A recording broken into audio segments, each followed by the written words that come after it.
Let's take a look at this function that's graphed here and answer the following questions. First one being the function has a maximum of blank at x equal to blank.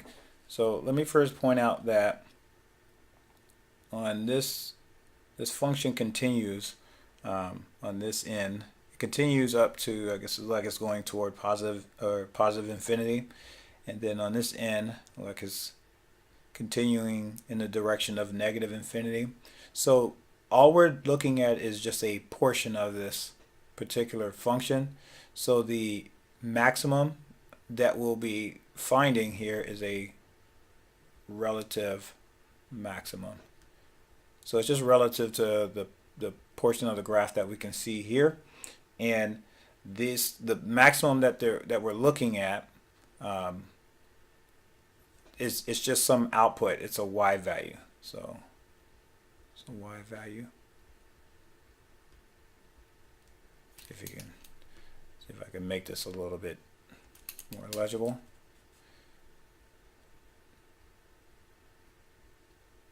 Y value. Okay.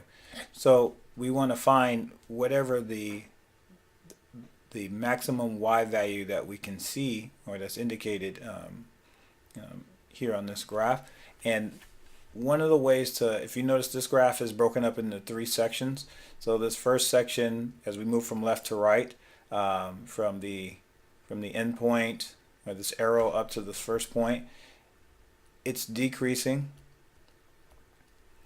And then from the first indicated point on the graph to the second indicated point, as we're moving from left to right, it's increasing. And then from the second indicated point to the right end of this graph, it's decreasing again.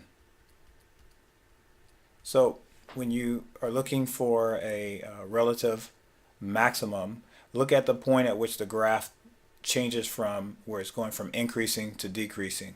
And in this case, it's right here at this particular point, and that is, let's see, that is 4 comma positive 2. So this has a relative maximum, meaning a y value of positive 2, and is at when it occurs at whenever x is equal to 4. All right.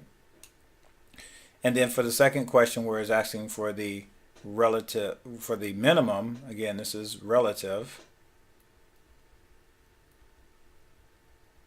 All right. We want to look to see at which point is this graph going from decreasing to increasing, and that's this point right here where it changes from decreasing to increasing, and that is, what is this, 0 comma negative 2.